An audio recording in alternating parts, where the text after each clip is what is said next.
Doop, doop, doop. All right, back again. Oh, bloody dog. Not back again. Gonna let the dog back in.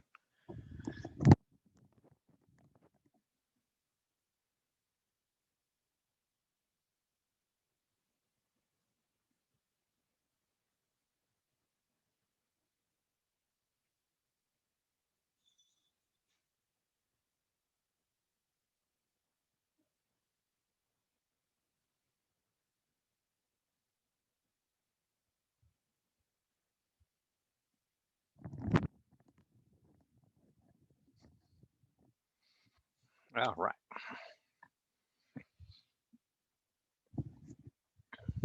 Doop, doop, doop. Let's go rolling.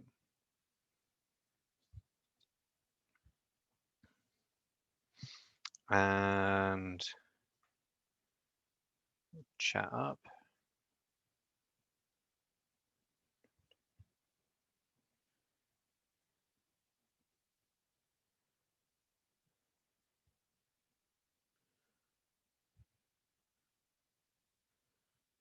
Let's post that in there.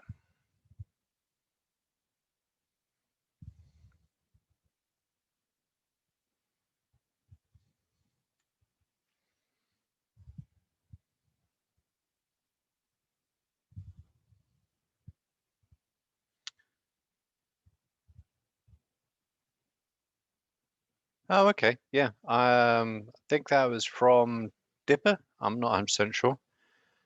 But yeah, I can change that. It might just be a setting that I missed and didn't click.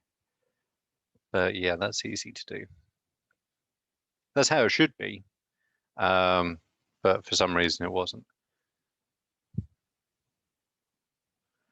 And I'll check all the other homeworks too, just to make sure that's the case.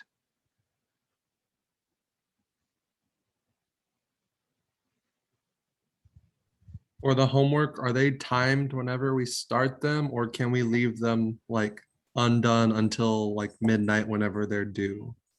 Yeah, you can start them and come back to them as many times as you want. So just make sure you save your progress.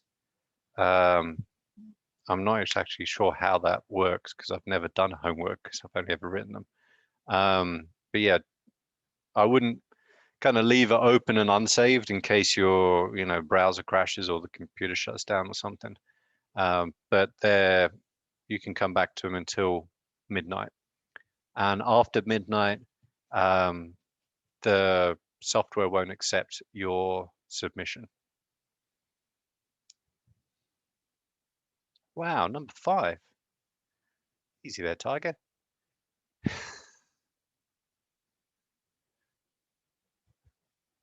Oh, cool. Well, I mean, whatever works. Sometimes it does help to kind of go ahead and get a kind of heads up on what's going on. Sometimes it helps to do it after we've had the lecture. Whatever works best for you.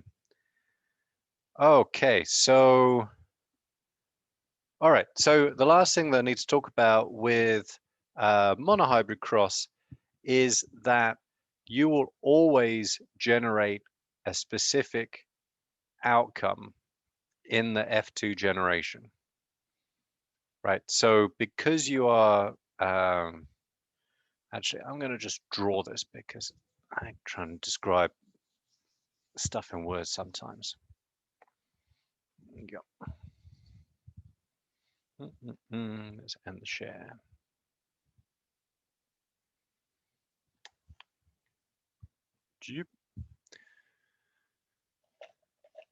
How do? Actually, I'm going to use red. Blue's a bit of a turd on this board for some reason. So the whole point, and this is really important when we get to dihybrids, it's really straightforward and kind of almost self-evident in a monohybrid cross, is that all you care about in a genetic cross are what alleles go into what gametes, right? Because you're not combining individuals in a cross, you're combining gametes, right? So 2 gametes come together to create 1 offspring. And so when you look at yourself in your hybrids or your heterozygotes, right? And so move the cushion over a little bit. essentially you're going to have that. I'm using A just because it's a nice difference between capital and lowercase.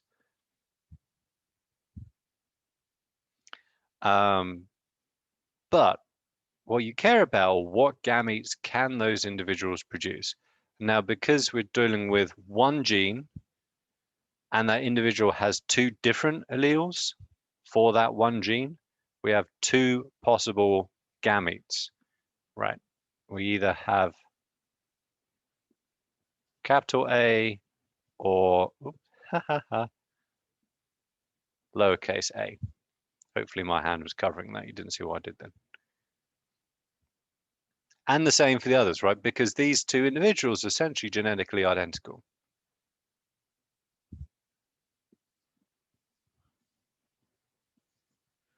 Capital A and lowercase a are again the only gametes this can produce.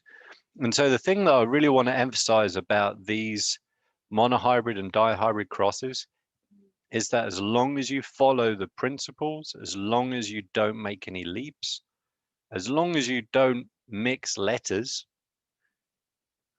and go from, as long as you go from diploid to haploid, because all gametes are haploid, you can't get it wrong. Right?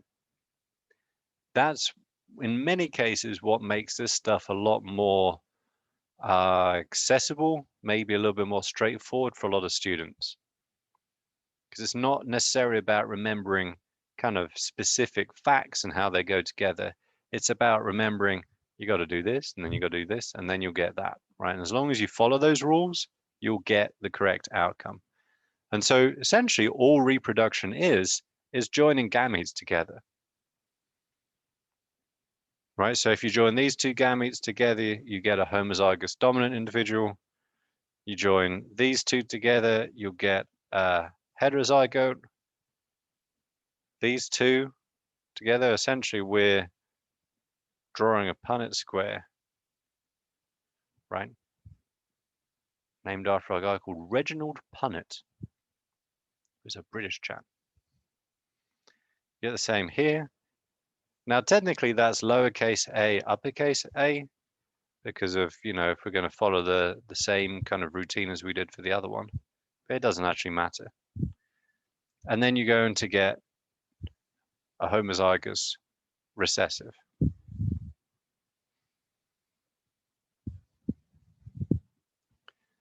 And this is what you'll get every single time.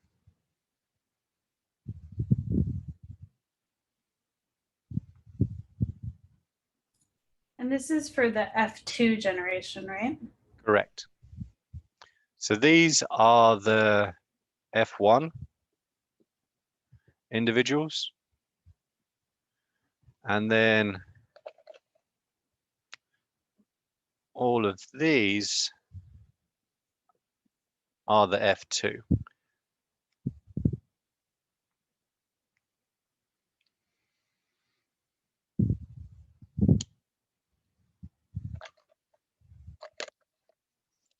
There's one I had a green somewhere.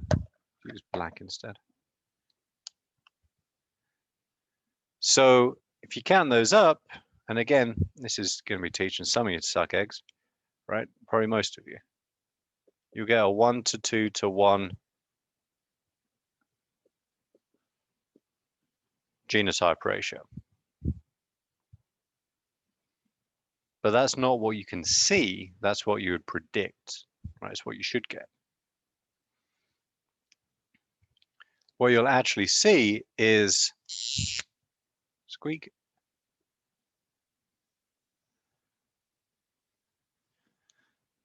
These three have one particular phenotype. Oh, we have something fluffy. Can't tell if it's a cat or a dog. Oh my gosh. Look at that. That face was fantastic. That cat is not amused. Well, if ever one of mine wanders by, she actually tends to do her yelling early in the morning for some reason. So she's kind of done yelling at me. But I'll show you her. We have a 3 to 1, 1, 2, 3 to 1, dominant to recessive. Now that's your prediction. Right, it's a Persian cat. That's cool. Is that what they used to make Persian rugs, or is that something else?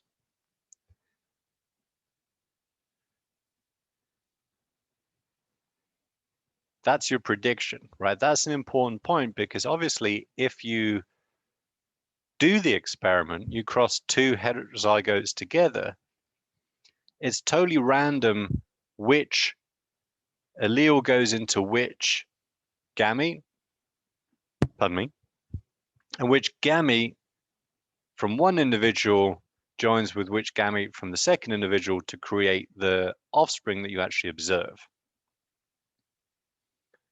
And so because biology is just random in nature, and reproduction, or sexual reproduction at least, is certainly very random, you will not get a perfect 3 to 1 ratio, right? It might be 3.0005 to 0.9995 or something like that, right? Because biology is just noisy, right? You're never going to get a perfect 3 to 1 ratio. But the bigger the sample size you get, if these principles hold true, and that's essentially what you're testing, the closer to that 3 to 1 ratio you will get, right? And so if you look at the example given here, we're looking at what's that, like 7,500 Ps? Damn, that must have been a bloody boring job. Anyway, he's a monk, so he probably didn't have anything much else to do, I guess. Oh, don't want to use that. So 5474, and you can actually kind of work it out. This is going to be a little tedious. 5474 plus, what is the other one? 1850. I'm going to have to write stuff down now. So when performing these mono crosses or these hybrid crosses, this only happens in like a perfect world, right? Because you have all those like rules that you're talking about that have a huge influence on the actual outcome or the noise that you're talking about. So it's kind of not so much the noise, but yes, your assumptions have to hold true for you to get this outcome. Now that can actually be the case, right? If you take two worms that are heterozygotes, you cross them together, you would expect a 3 to 1 ratio of their offspring, right, to express that particular trait. So this can actually occur. Well, I don't want you to get the idea that this never actually kind of works this way in real life, because it does, right? But it only does if you follow those rules, right? You're looking at a trait which is controlled by one gene only. Your one gene has only 2 possible alleles in the strains you're looking at. You only ever have, and let me move this out of the way, homozygous dominant crossed with homozygous recessive, and then you self those together. If you do all of that, you will get, roughly speaking, a 3 to 1 ratio of the phenotypes in your offspring. If it's a monohybrid cross. If it's a dihybrid cross, it'll be a 9 to 3 to 1 ratio. And what we just did was a monohybrid cross, correct? Correct. Monohybrid, 1 gene, 2 alleles. Yeah. So I don't want you to get the idea that this is kind of purely theoretical, right? You can get these results if you follow exactly this particular cross and all of your assumptions hold true.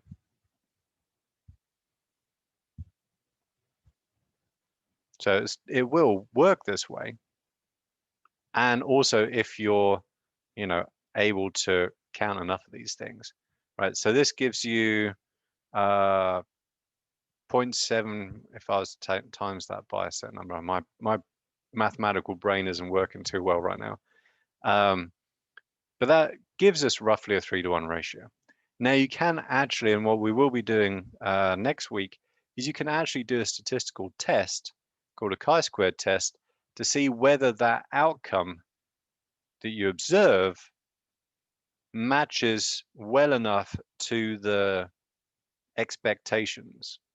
And that's how you figure out whether or not your expectations, your assumptions were correct. Because there is always that noise in the system, right? And so we can statistically test whether the difference you got from what you observe over here to what you expect is due to that random noise, or if it means that one of your assumptions was incorrect. But again, that's going back to that whole idea of using this as a framework, right? To test whether or not your assumptions are correct. Because that's why you do it. You wouldn't do it just, you know, can't actually think of any reason why you would do it otherwise. I mean, I don't want to do a monohybrid cross just because, unless they're really, really bored. I mean, maybe I guess you could. Yeah, I'm just seeing what's popping up in the chat.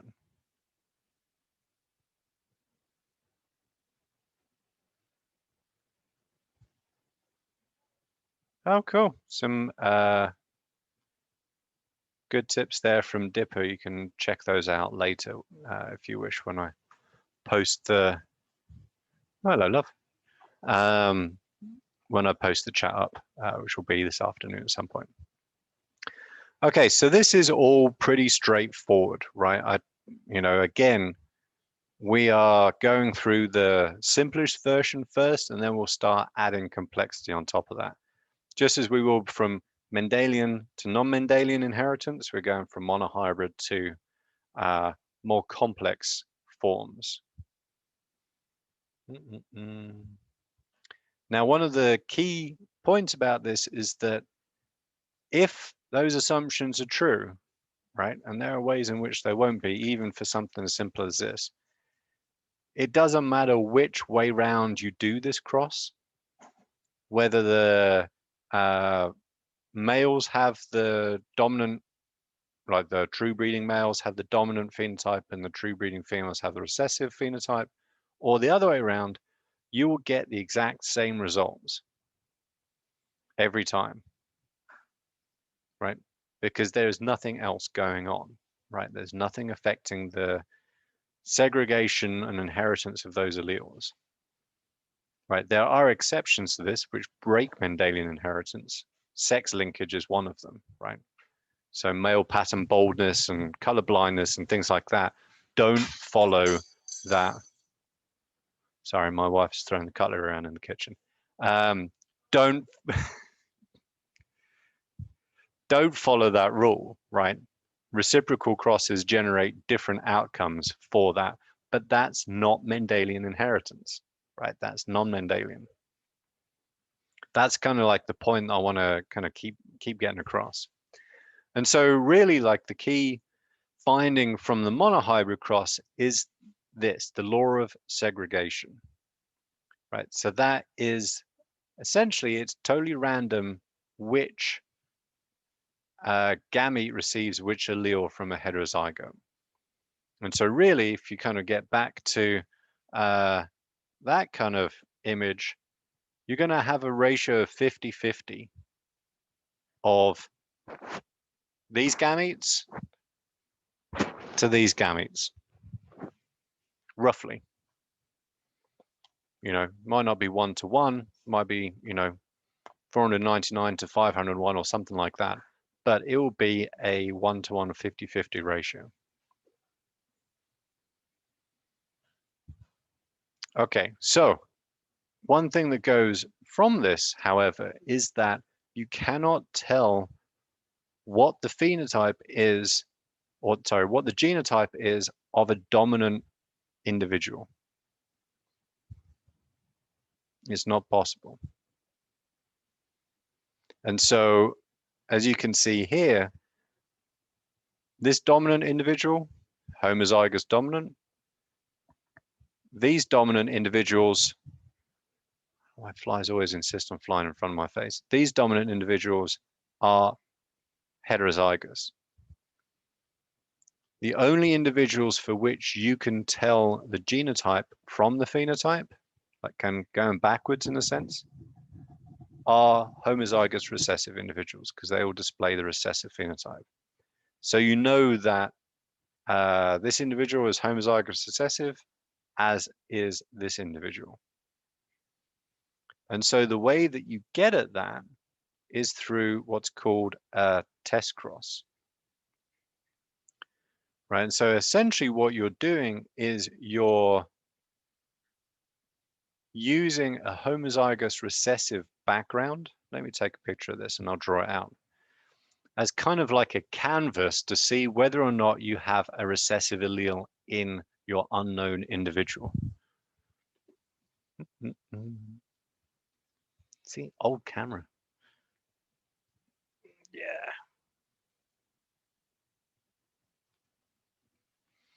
I actually bought this when we lived in Australia, which was, like 13 years ago now. It's kind of old, really shitty camera. I have to hold it shut because the battery door broke.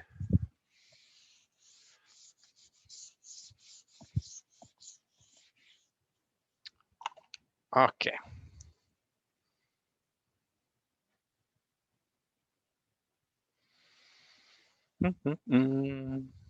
Going back again. So I always have to like rearrange cushions and stuff. I like the commute, but the classroom environment isn't quite as good. Okay, so for our test cross, we have either an AA or a heterozygote. So we either have a homozygous dominant or a heterozygote, right? And we don't know which. I mean, if this was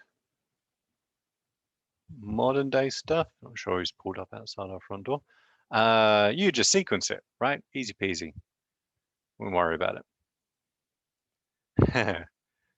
Brings to mind, I watched a film on Netflix called Army of the Dead, which is a pretty silly film, where he said it's got to be easy peasy lemon squeezy. So anyway, that's a different matter. The only way that we can do this genetically without actually determining the genotype of the organism is to look at its offspring in a test cross, right? And so the idea here is that we have a heterozygous, homozygous recessive individual. This is our tester, I guess. Right. And so actually, less of me speaking, get you to think a little bit. What if we have, if our unknown, right,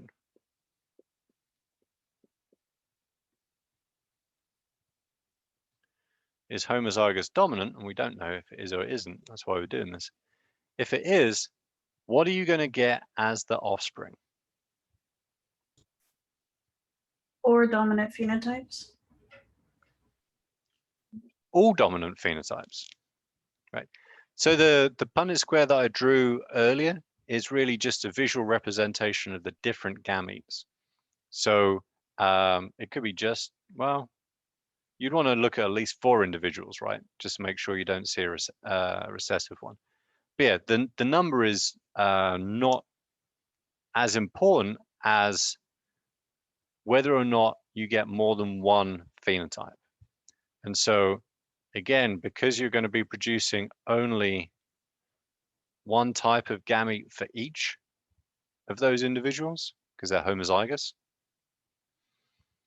all you'll ever get are heterozygous individuals, which, because they have a dominant allele, will display the dominant phenotype. Right? Okay.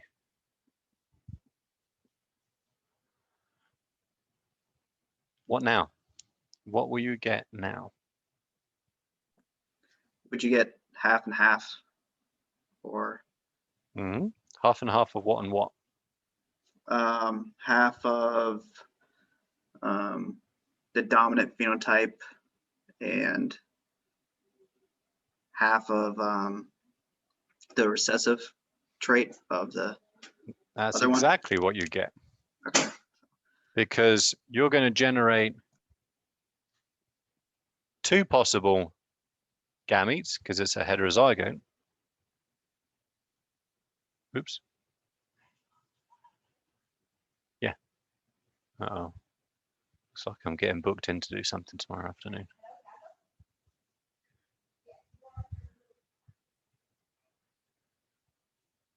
Okay. Sorry, temporarily distracted by other stuff. Right, so you're only ever going to get two potential gametes. And so you can either get these two,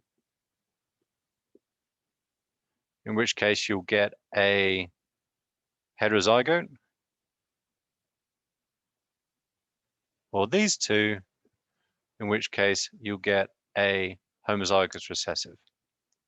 Now, because it's totally random, like which of these alleles you get in any given gamete, right? The whole law of segregation again, you get a 50-50 ratio of these two gametes. And so you'll get a 1-to-1 ratio of dominant to recessive offspring.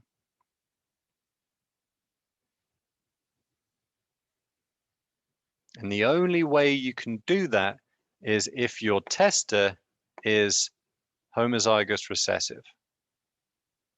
Any other genotype will not get you the unequivocal results that you'll get unless you use if you use a homozygous recessive.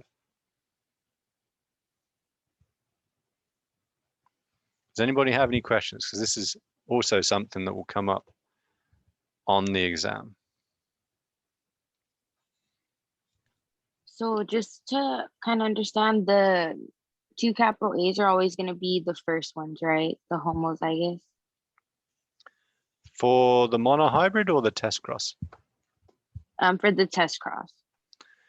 So in the test cross, these two here are your possibles, right? Essentially, you have a dominant individual and you don't know what genotype that individual has because you only need one dominant allele to have a dominant phenotype. Okay, I see. And Yeah. then in the monohybrid, would that be the reason why it's starting like that then?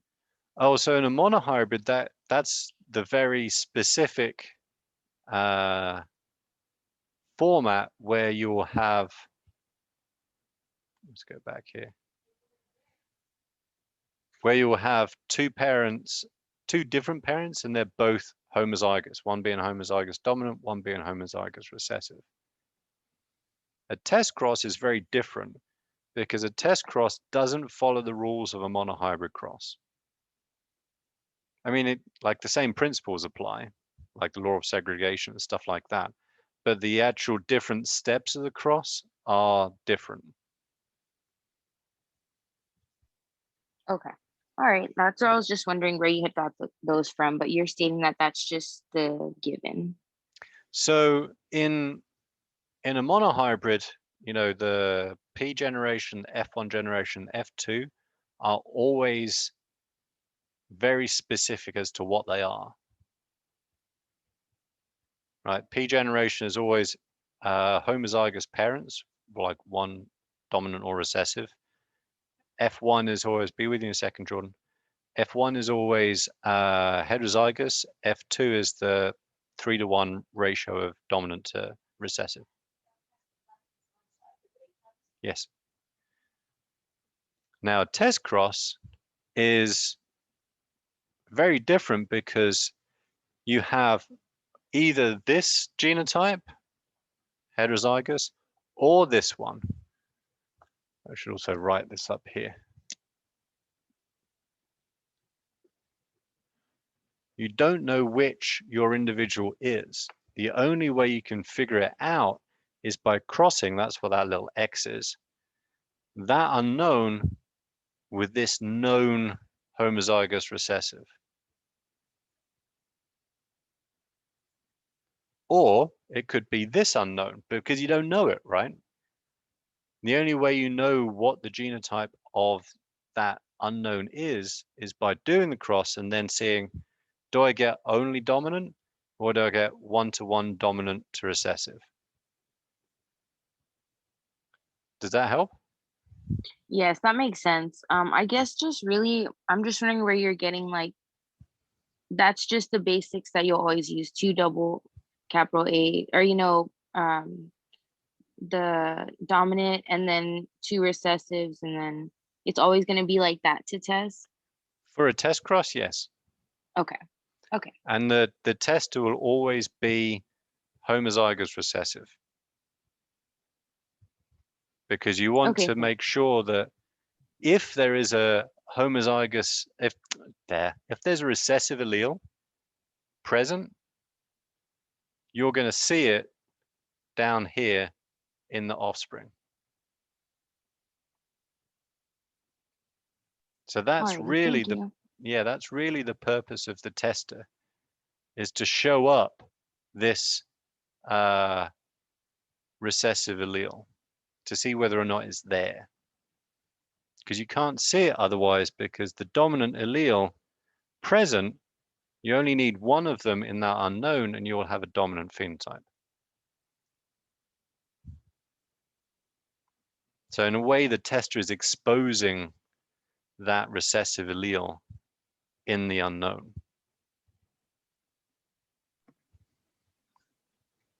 Good question, though. I got a couple of other people raise their hands. I don't actually know what to do with that, to be honest. Jordan, you were first.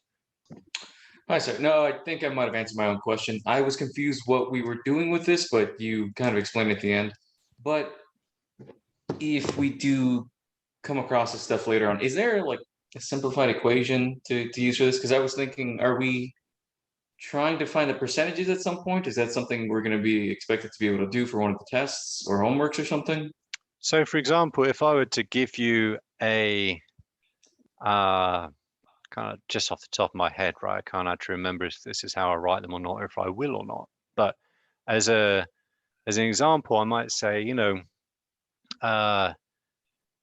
purple spotted cow, was crossed with a pure white cow, right?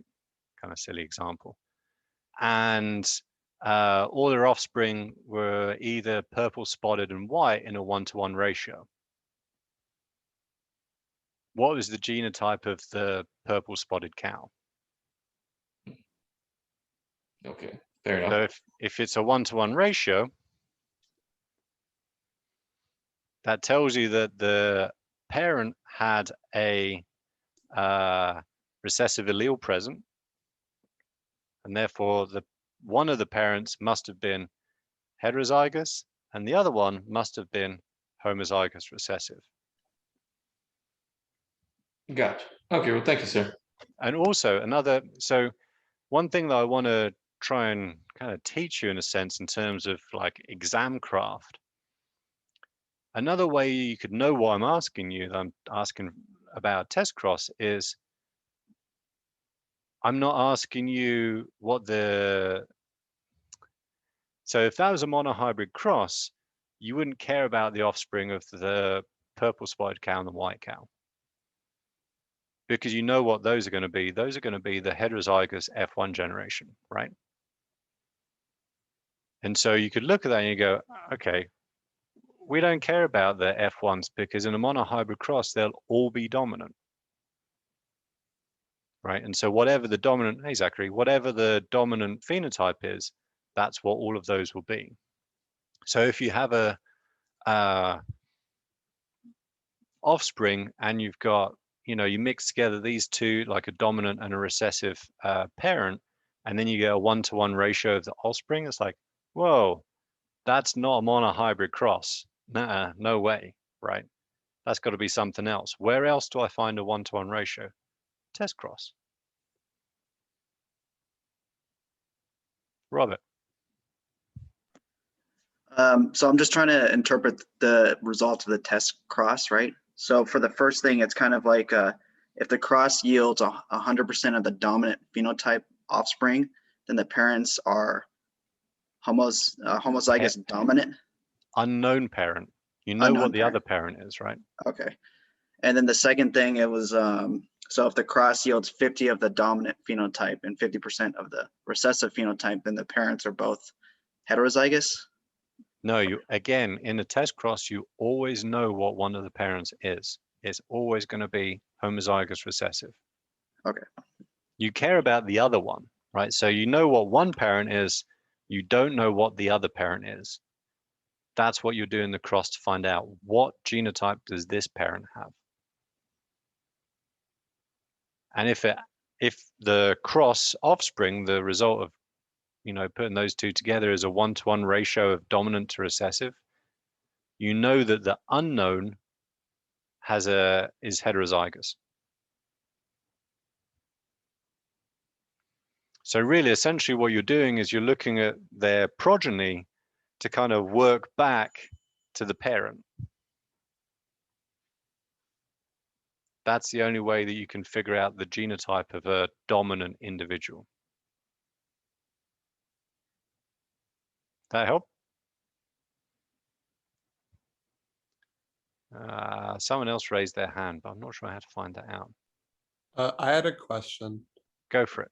Professor. So if you go back to your drawing, why wouldn't it be a 2-to-1 ratio for dominant recessive? In this one, if our unknown is heterozygous, Yes. So like if we took all into consideration, including the unknown and tester, and the last Ooh. unknown, why wouldn't it be a 2-to-1? Gotcha. So that's one cross.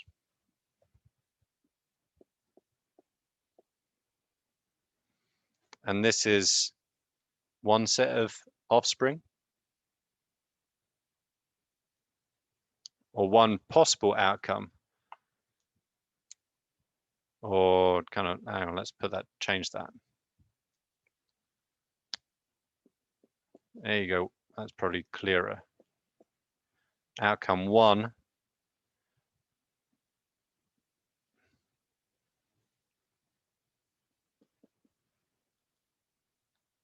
that's outcome, crabs. There you go. Outcome 2.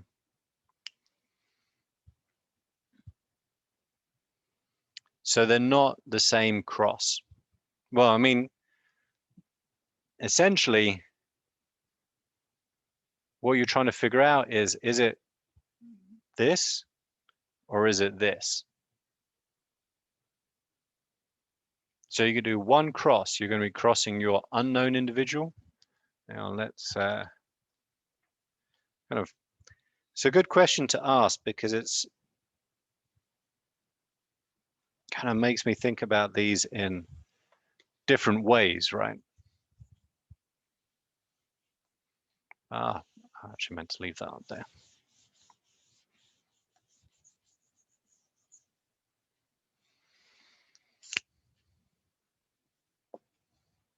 Okay, so another way of doing it is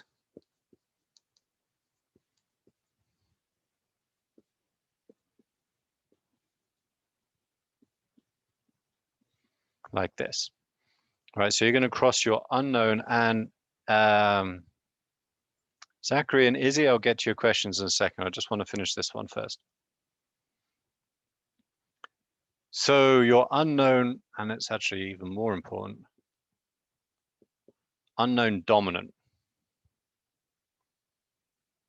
right? So this is the cross that we're doing. We have our known, which is our tester, and we have our unknown dominant, which could be the homozygous dominant or heterozygous.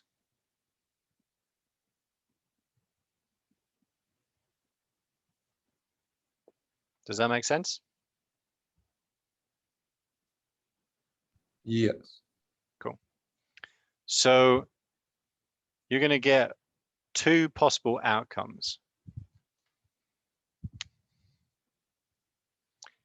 You're either going to get all dominant, or outcome 2 is 1-to-1 dominant to recessive. It's either going to be this or that. You can't have both. It's going to be one or the other. If it's all dominant, the unknown genotype is homozygous dominant. If it's 1-to-1, then your unknown is heterozygous. So you're doing one cross, and depending on what results you get, that will tell you whether or not your unknown is homozygous dominant or if it's heterozygous. Did that help? Yes, it did. Thank you. Good question though, because like I said at the beginning of the course, I think about things in a particular way, but that isn't necessarily how other people do. Izzy's question about incomplete and codominance, yes, we most certainly will be going over those. That will be part of the non-Mendelian inheritance stuff later on. So yeah, good question. Zachary, calculations normally are required 2 decimal places, just generally speaking. So if you get, 53.458, you round it to 53.456. Yeah, so just kind of round up the last two decimal places. Valeria, yes, the tester is always going to be homozygous recessive, because that's the only way you're going to see reliably the presence of the recessive allele in the unknown. Good question. Cool. Great questions, everybody. Any other questions on the test cross?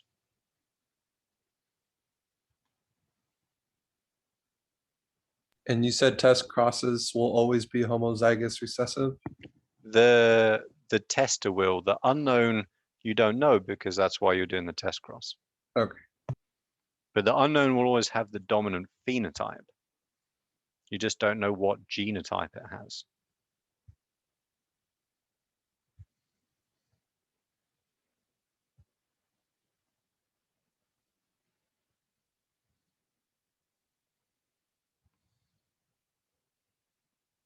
Oh, Zachary, good question.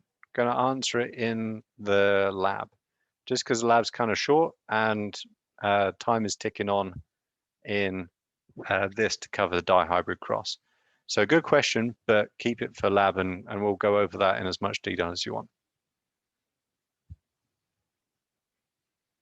All right.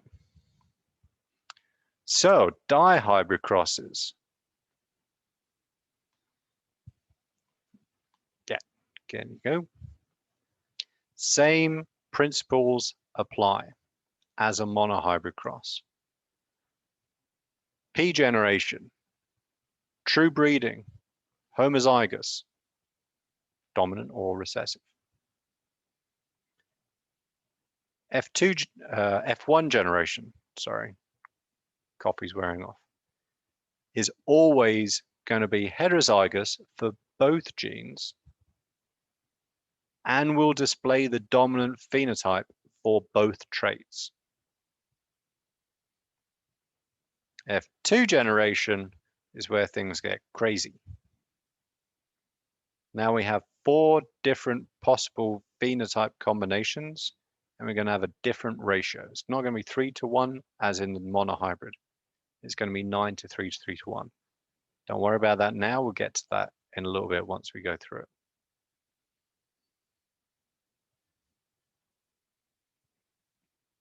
So now we have 2 traits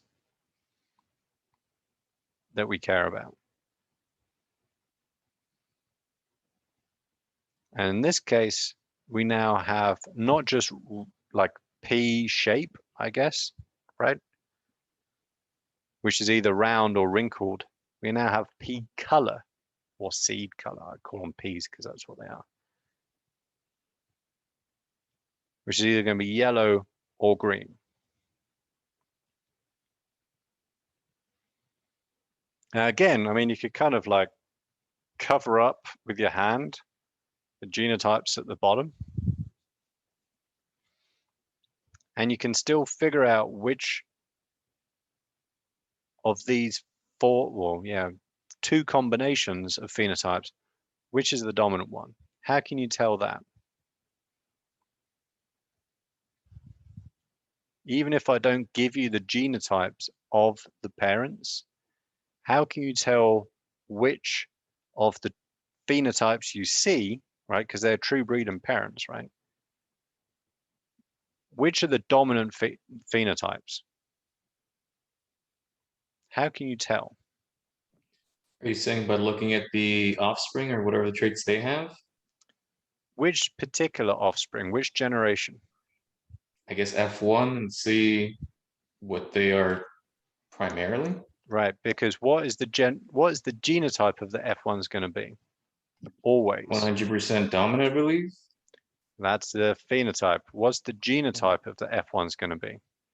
Oh, Would it be 2? It'll be heterozygous for both genes of the 2 genes, right? gotcha. Because always, again, this is like coming back to those rules. Always in a mono or dihybrid cross, you have a parent which is homozygous dominant for a gene, and the other parent is going to be the opposite, homozygous recessive. You have 2 genes, same deal. Homozygous dominant, homozygous recessive, homozygous dominant, homozygous recessive. It could be a mix. Homozygous dominant, homozygous recessive, homozygous recessive, homozygous dominant. It doesn't matter. For each gene, and they're supposed to be, independent, one will So- be homozygous dominant, the other one will be homozygous recessive. So would the ratio be 2 and 2? No, the offspring of those will always be heterozygous. And I'll show you why. Sometimes it's easier to draw stuff out rather than describe it with words.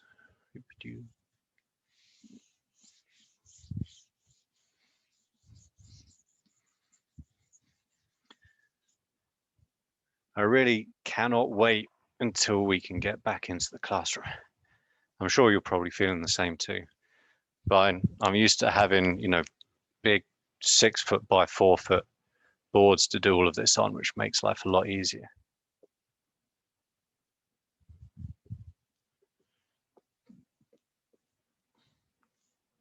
So what would be good letters to use? A and B, I think.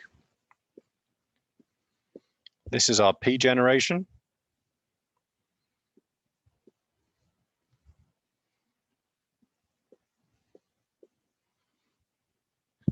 For example, doesn't matter what these represent right now. For the A gene, what alleles will you find in the gametes of this individual?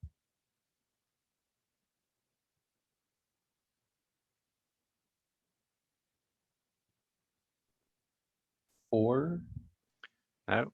What letter for the A gene? Is it going to be uppercase, lowercase, a mix of both? All uppercase dominance. Correct. What about for the B gene?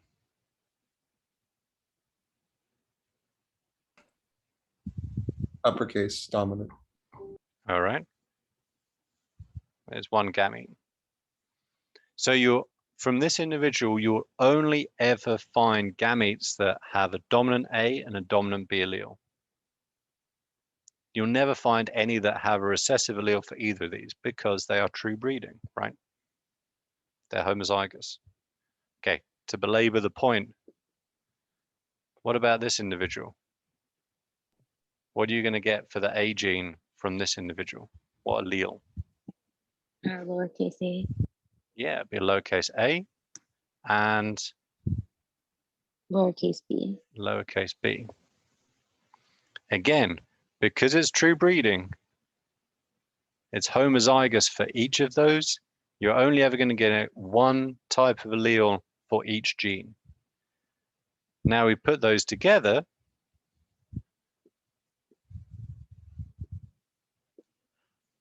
And the only, my palm rest wasn't blocking the view. The only possible outcome you can get is heterozygous for both of them. And this would be your F1 generation.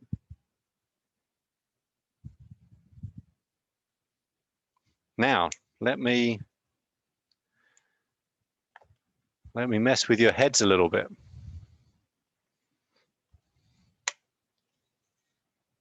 Not too much, a little bit. Let's say I was a mean and evil genetics professor, because I'm sure they do exist. Wahaha, perhaps in like Transylvania or something.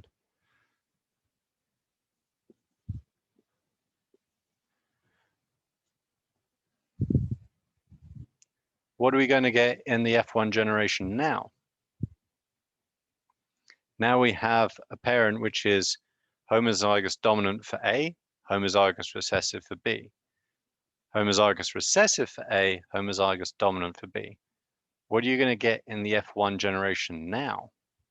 Would you get the same all dominant?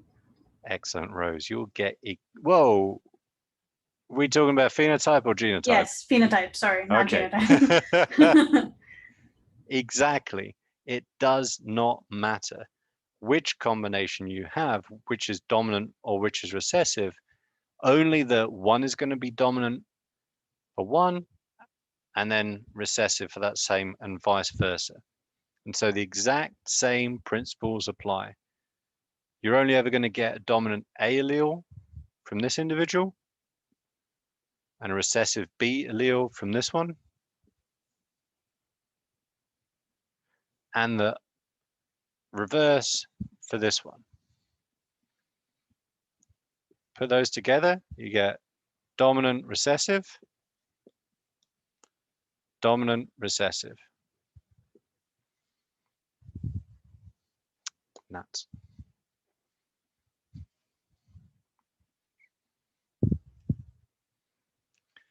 Why wouldn't it be the AB or A recessive B and then another A recessive B followed by that? Oh, down here in the F1? At the top where we determine the genotype or phenotype. So these are the parentals, and so they're always going to be true breeding. They're always going to be either dominant, homozygous dominant or homozygous recessive. But one parent has to be the opposite of the other one, like a mirror image in a sense. So if usually what we do is we put both dominant, one parent is dominant for both, the other parent is recessive for both, which is what I drew on the previous board. But it doesn't actually matter. The only thing that will change is this is going to be dominant for both. And this is going to be dominant for one, and this is going to be dominant for the other one. That's the only thing that changes. The genotype of the F1 generation stays the same.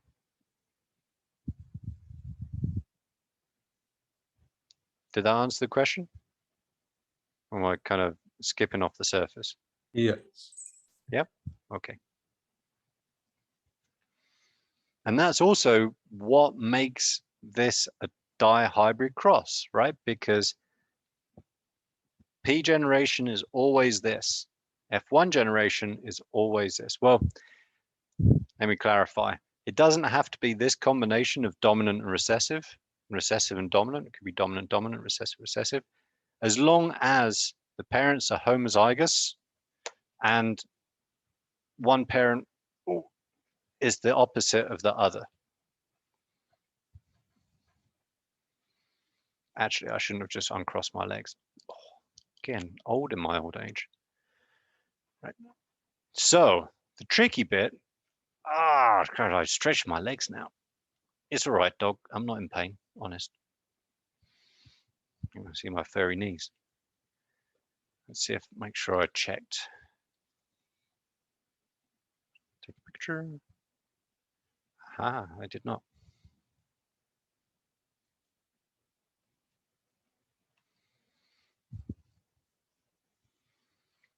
God, I'm really unflexible. Okay. Just doing this because I had a knee injury many moons ago, such that if I sit with my legs crossed for too long, like an Indian style, my knee starts giving me grief. Okay, so this is the bit that kind of messes with people's heads. Our F1 generation is going to be heterozygous for both genes. Sorry for the small writing, but it's going to be a squeeze to fit it all on here. We have two different genes with two different alleles for each gene. How many different combinations of alleles are we going to get in our gametes?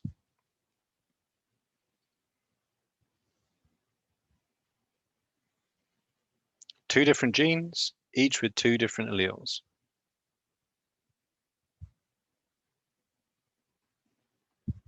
How many combinations are we going to get of gametes? 16. Nope. Or, That's going to be the, yeah, I know where you're going, Robert. That's yeah, the I'm number trying of to- different I'm trying to work genotypes in out this F2. box thing. Yeah, okay.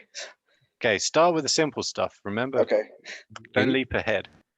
What possible allele combinations in the gametes can you get?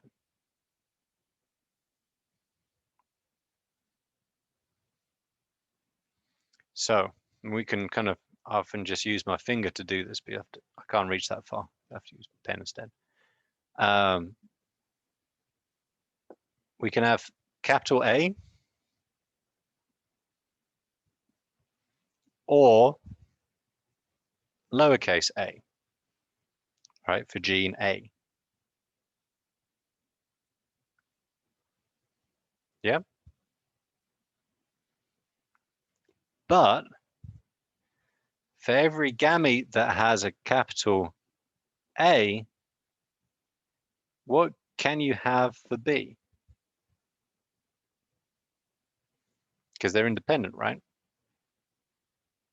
So we're kind of poor timing really to hit dihybrid crosses at the end of 2.5 hours of lectures. But hey ho. Don't worry, Rose. Oh, Izzy, you're getting there, but you're thinking about the wrong step. You're thinking about the F2. Right now, we're still working within the F1 generation. It's basically like, this is the F1 generation somatic tissue. This is in the F1 generation's germline, right? So what gametes can you find in the germline? So if it's dominant A, and you can get 50-50 either capital B or lowercase b, you can have a capital A, capital B, or capital A, lowercase b. It can either be this,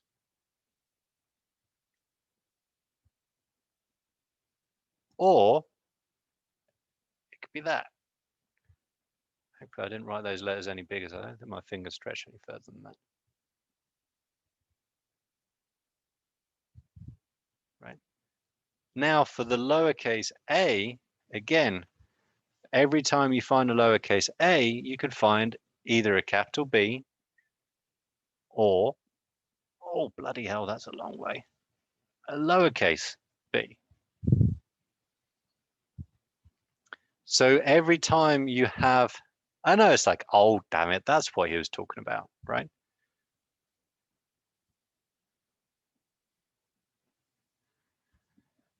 Two times two, or 2 to the power of 2, more accurately. Because you can do tri-hybrid crosses. You could do quad hybrid crosses. You'd be like, what would be 5? I don't know what 5 would be. My kind of like Greek for numbers sort of runs out about 4. You could do a heptahybrid, which would be 7. That would require a really big piece of paper. Anyway, the same principles are exactly the same. P generation are going to give you only, each one will give you only one type of gamete, right? Because they're homozygous for both of those genes. F1 generation will give you 4 when a dihybrid. If this was a monohybrid, it would be 2, right? 1 gene with 2 alleles equals 2 gametes. 2 genes with 2 alleles equals 4 types of gametes. So Robert, this is where you got your 16 different combinations, and Izzy, this is where you get your 4 types of gametes. Now those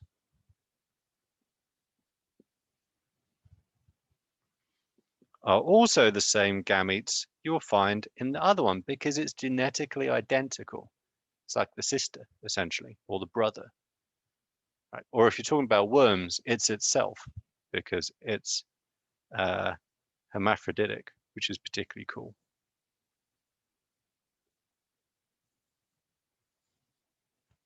Make that a little bit clearer.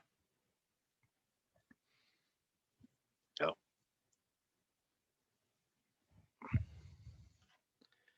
There you go. This has been a little bit sketchy. It's just because I can't bend my left leg, unfortunately, at the moment. That'll teach you to exercise. Exercise is bad for you. All right. That's how I got the injury. So all you do again, exactly the same as with the monohybrid cross. Basically, all the possible outcomes of these, and I'm not going to write them out because that'll be torturous to try and read my handwriting at that kind of scale, right? You simply put them together. All right, and I'd strongly recommend you do this yourself. Normally I'd do this in class on a nice big board and we'd count the yeah, well, I mean, damn it, this is recorded, isn't it? I was going to say that's just your word, well, actually all of your words versus mine, but never mind. We'll just forget that. So for example, for these 2 gametes, that will be the genotype. For, which should be a good one. Should be a good one that doesn't result in me having to stretch. This one.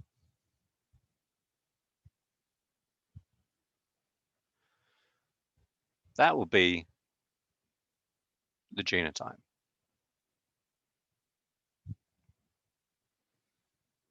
Now, if you fill that Punnett square out, you will get 16 different genotypes. And don't ask me to tell you what ratio they're in because I've never actually worked it out. Sure, you could, but never particularly felt the interest or need to do so. However, now what you're going to have, you got 4 different gamete combinations, right? So you got 2 genes or 2 traits really, and 2 different phenotypes. Now you have 4 different phenotype combinations in the F1 generation. And remember, the F1 generation is everything in these boxes.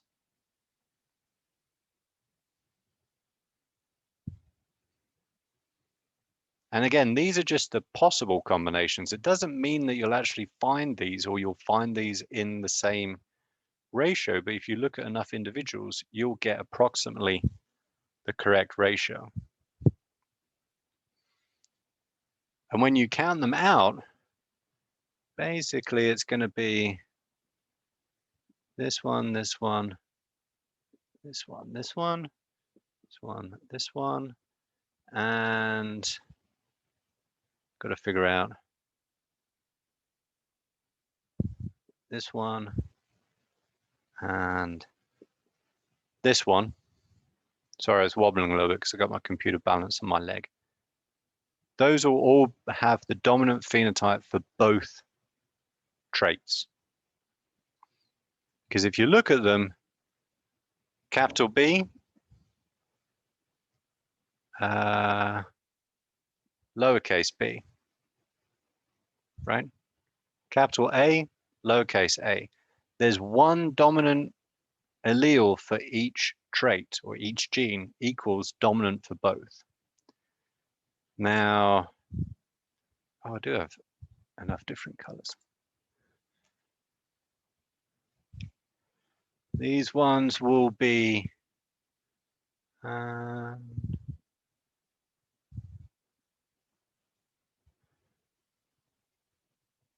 I gotta scrub that out. Otherwise, it's not gonna work. Damn it, I don't have enough colors. Right. These are now going to be recessive, homozygous recessive, or show the recessive phenotype for whatever the B gene encodes.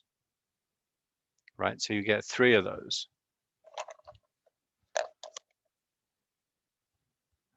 Man, where did my black pen go? Oh, there it is. These ones will be, oops, recessive for the A gene, or the A phenotype. And these ones here, I don't know, I don't actually have 4 different colors. Those ones will be recessive for both. And so if you count these up, you're going to have 9. Let's tip that back a little bit. 3, 3, and then kind of our weird color to 1.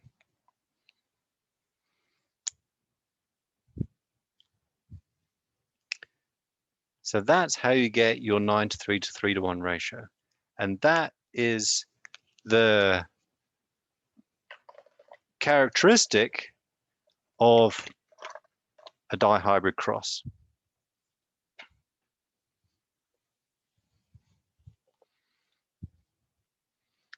So if you get a different ratio, and you can do a test cross with 2 genes.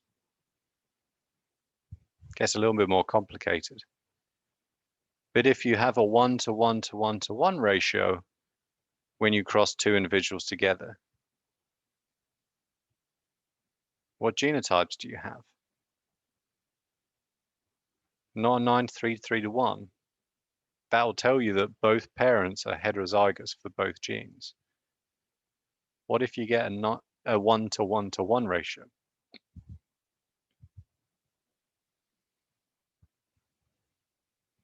So I'll give you a clue. What happens if you get, think about these gametes are going to be present in a 1 to 1 to 1 to 1 ratio. So if you're seeing 4 different combinations of phenotypes and they're in a 1 to 1 to 1 ratio, that tells you that one parent is heterozygous for both. What's the other parent?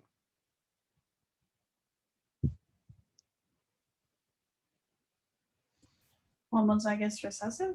Yeah, exactly. It's a test cross. It's not a dihybrid cross. Professor, do you Hello. mind going over, like, I see how you have the 9331, but do you mind just like saying what those correlate to just so I can like label it? Oh, for sure. I kind of tried to do that with the colors, but because for some reason my green pen has disappeared, it was a little bit tricky. It does So, look, I can differentiate it, but I just want to know like the exact like verbiage for it so I know like, you know, what it's 9 of.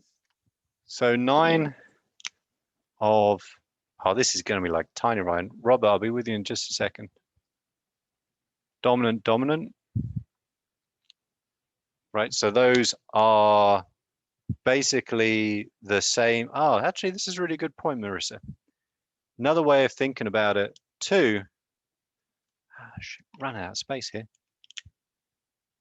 I'm going to make that be smaller.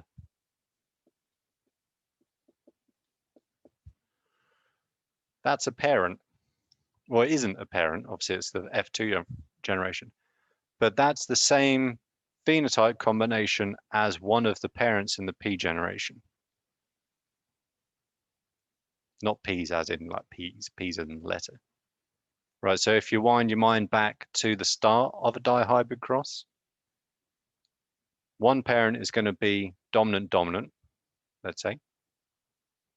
What's the other parent?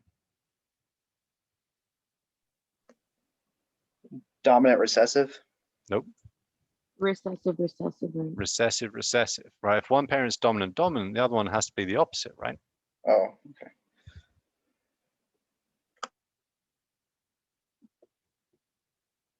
And sorry for the scratchy handwriting, but if you see me, I'm like kind of like lying on my side on my couch. So this group here, the group of 9, has the same phenotype combination as the dominant parent. This is going to have the same phenotype combination as the recessive parent, if it's dominant, dominant, recessive, recessive. The ones in the middle have a new combination because this is going to be dominant recessive, and this is going to be recessive dominant, right? So the ones which are 3 and 3 or 3/16 each, those are result of the mixing of the alleles that occurred in this process, in the mating between the heterozygous F1 generation.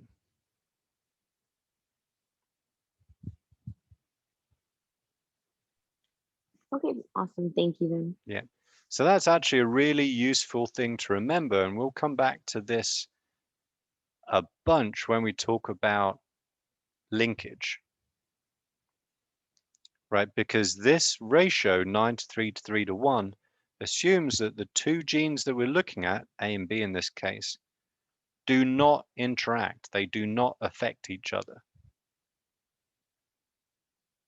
And so if they are behaving independently, which is really what the law of independent assortment is about, then you'll get this 9:3 to 3:1 ratio.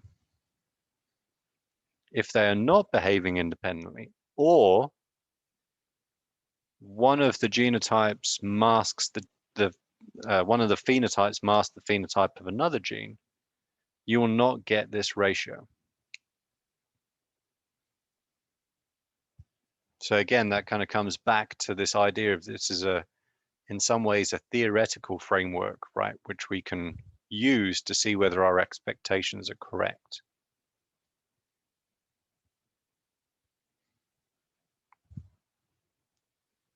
But we can go over this again on Tuesday if any of you have any questions. So go through and actually do this Punnett square yourselves, like fill out all the boxes and just double check, you know, what I did. Do you get the same results?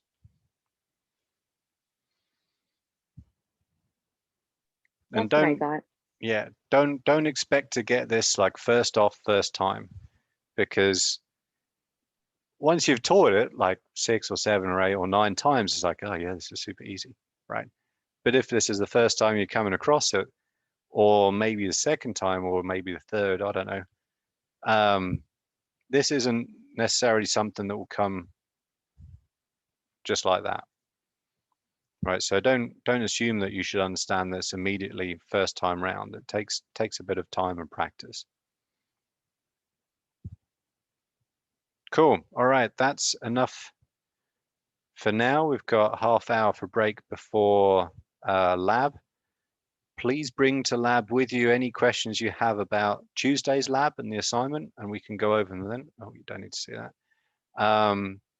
And then we'll be going over the stuff in lab 2, which hopefully won't take the full lab period today. So we can have a little bit of a break. A little bit. All right, everybody, I shall see you in half hour. Enjoy your lunch and walk or whatever, and I'll see you at 2.